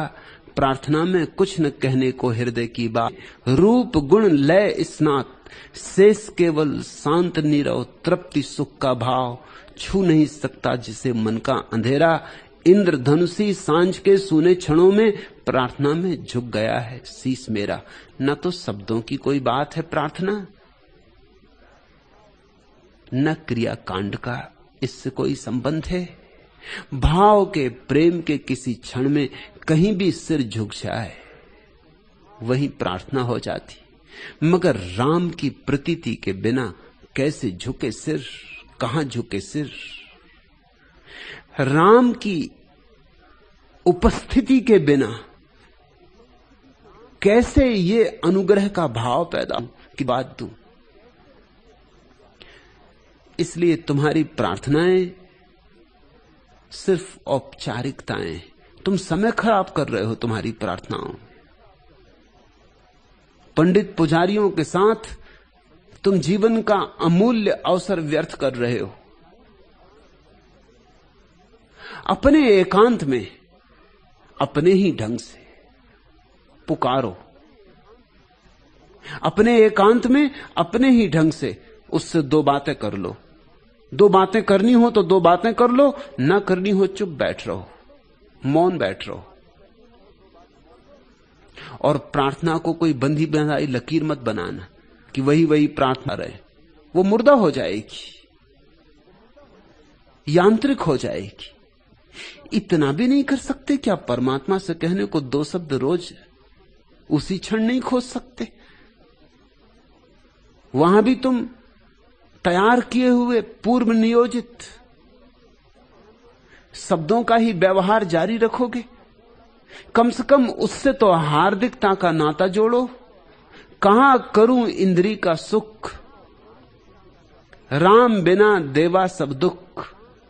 दरिया कहते मैंने तो सिवाय दुख के और कुछ भी नहीं पाया। इंद्रियों ने आशाएं बहुत दी, आश्वासन बहुत दिए, वचन बहुत दिए, मगर वचन पूरे न किए। हर इंद्री ने कहा सुख दूंगी और हर इंद्री ने दुख दिया।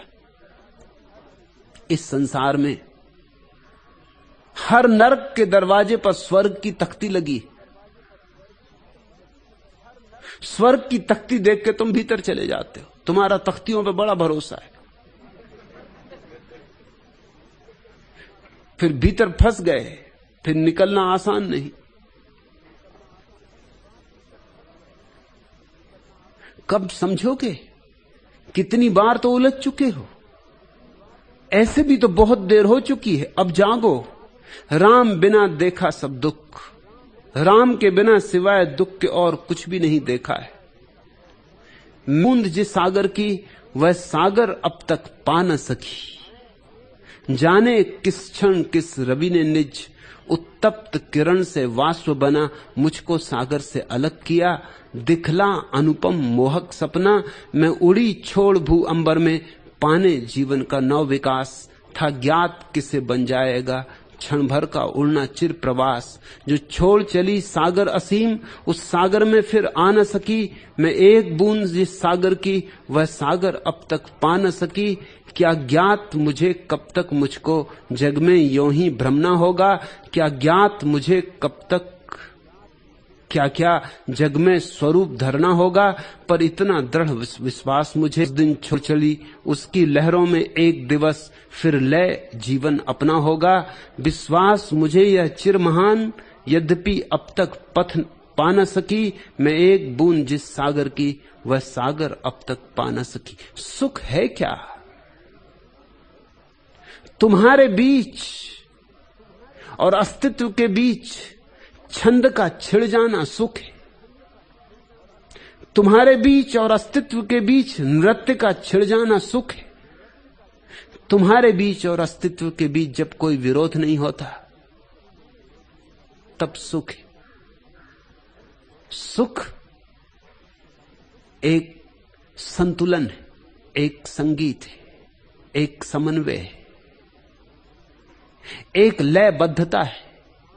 बूंद जब तक सागर में एक न हो जाए तब तक सुख नहीं। राम सागर है, तुम बूंद हो। दरिया कहे राम गुर मुखिया, हरि बिन दुखी राम संग सुखिया। कहते हैं बस एक बात, एक पते की बात आखिर में कह देते हैं। सारे गुरुओं ने यही कही है, सारे गुरुओं का सार यूं कह देते हैं। सारे गुरु मुखों से यही गंगा निकली, हरि बिन दुखी राम संग सुखिया। जो राम के बिना है जी रहा है नरक में जी रहा है, जो राम के साथ है वह सुख में जी रहा है, वह स्वर्ग में जी रहा है। और चाहो तो अभी राम के साथ हो जाओ, चाहो तो इसी क्षण राम के साथ हो जाओ, चाहो तो इसी क्षण तुम्हारा जीवन एक गीत बने, एक नृत्य बने, एक उत्सव बने।